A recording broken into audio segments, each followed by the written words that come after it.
ఇంకోటనా గత ప్రభుత్వం చేసిన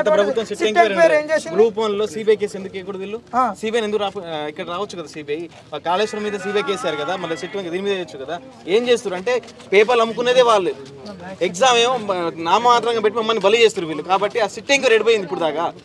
ఆ సిట్ ఎంక్వైరీ ఎక్కడ దాకా ఉంది అసలు ఏమైంది ఆ సిలబస్ కమిటీ ఏది అసలు ఏ సమస్యలు పట్టుకుంటా గత ప్రభుత్వం ఏదైతే ఇచ్చిన నోటిఫికేషన్ ఇచ్చిన నోటిఫికేషన్ మేము ఇచ్చినా అని చెప్పుకుంటూ ఇలా పబ్బాలు కట్టుకుంటూ పోతారు కాంగ్రెస్ పార్టీ నాయకులు అద్దంకి దగ్గర వచ్చారు ఇక్కడికి వచ్చిన తర్వాత ఇలా డిప్యూటీ సీఎంతో మాట్లాడిపిస్తున్నారు డిప్యూటీ సీఎం బట్టి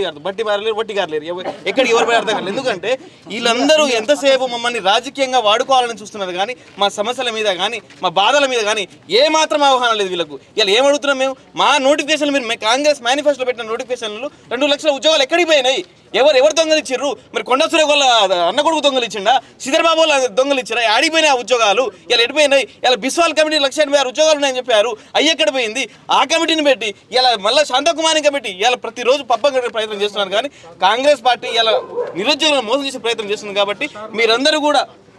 ఓకే